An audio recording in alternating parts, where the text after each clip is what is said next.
주식 매도세가 심화되고 있습니다. 그래서 점차 안정적인 종목을 찾게 되는 요즘인데요. 닷컴 시절에나 볼 수 있었던 수준까지 고공행진하던 테크주는 순식간에 취약해졌고요. 나스닥은 오늘 장에서 2% 가까이 하락한 1919선에 마감을 했습니다. 네, 그래서 오늘은 여러 테크주들 사이에서도 최근에 주식 분할을 하고 조정 단계를 거치고 있는 애플의 주가가 얼마나 더 빠지게 될지, 그리고 이러한 시기가 과연 저가 매수 기회가 맞는 건지 살펴보도록 하겠습니다. 네, 애플이 사랑받는 이유는 바로 주력 상품인 아이폰뿐만 아니라 꾸준히 여러 사업 분야를 다각화했기 때문인데요. 수익 기반을 아이폰에만 의존하지 않고 비디오나 음악, 게임과 같은 이런 서비스들로 점차 확대하면서 전폭적인 신뢰를 얻어왔습니다. 그래도 숫자로 살펴보면 애플의 작년의 전체 매출 중에 역시나 이 아이폰 사업이 약 55%를 차지했고요. 애플 뮤직을 비롯한 서비스 부문은 매출의 약 18%를 차지했습니다. 그래서 일부 분석가들은 서비스 다각화의 성장이 하드웨어 비즈니스의 감소를 보완할 만큼 강하지는 않다고 지적했는데요. 이에 골드만삭스는 미국의 실업률 상승으로 내수 소비가 더 위축될 가능성이 있다면서 아이폰 평균 판매 가격도 낮아졌기 때문에 실적 감소를 이끌 것이라고 예고를 했고요. 애플의 목표가를 30% 이상 내린 주당 $80로 하향 조정했습니다. 또한 이 성장주로서의 애플은 아이폰이 아닌 다른 사업 부분에서 기대하지 않는다고 덧붙이면서 애플의 현재 상황을 데이터 센터 사업이 개인용 컴퓨터 부분의 약세를 만회하지 못해서 쭉 2012년부터 어려움을 겪고 있는 인텔과 비교하기도 했습니다. 네, 두 번째로 살펴볼 점인데요. 바로 중국에 대한 노출도입니다.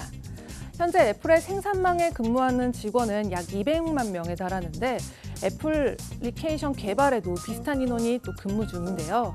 디자인이나 판매가 대부분 미국에서 이루어지지만 조립은 중국에서 마친 뒤에 미국으로 수입되는 과정을 겪게 됩니다. 그러니까 사실상 이 아이폰이 중국 광저우에 위치한 폭스콘과 또 상하이 근교에서 있는 페가트론에서 생산된다고 볼 수 있겠죠. 그래서 애플은 테크 대기업 중에서 미중 관계에 가장 취약하다는 약점을 가지고 있는데요.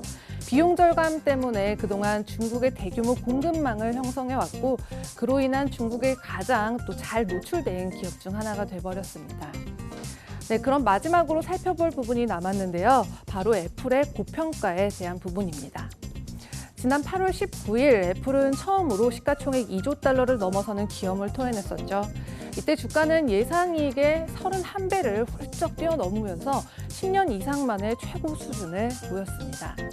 근데 올해 안으로 5G 아이폰을 출시할 것이라는 예상이나 또 서비스 매출 성장세가 이어지면서 하드웨어 부분에 대한 의존도를 낮추고 또 매출 다각화에 성공할 것이라는 기대감이 가장 컸기 때문인데요. 반면에 지난 3거래일 동안에는 3,250억 달러 정도고 확 쪼그라들었었죠. 그런데 여기서 더 주의해야 될 점은 현재 애플의 가치평가가 복합적인 이런 기대감들로 생겨난 것이기 때문인 겁니다. 그런데 니케이 아시안 리뷰에서 신형 아이폰 생산이 당초 예상이었던 8월 말이 아닌 9월 중순에서 10월 초순에 시작될 거라는 보도가 나가면서 애플의 매도세가 가속화됐습니다. 또 애플은 올해 8천만 대의 아이폰 생산을 할 수 있는 부품을 주문을 했지만 실제 생산은 7,500만 대에 그칠 것이라는 소식이 이어지면서 그 여분 생산은 2021년 초로 연기될 가능성이 높다고 하는데요. 이에 대해 골드만삭스는 다시 애플에 대한 긍정적인 평가를 내리기 위해서는 애플의 매출이나 수익 성장으로 꾸준히 매출 그리고 에빗 예상을 뛰어넘는 모습을 보여줘야 될 것이라고 당부했습니다. 네, 지금까지 살펴봤듯이 현재 이 조정장에서 애플의 하락 리스크는 다른 테크 기업들에 비해서 높은 편인데요. 하지만 39명 분석가 중에 28명이 매수 의견을 보이고 있는 만큼 이번 약세가 저가 매수의 기회가 될 것으로 보입니다.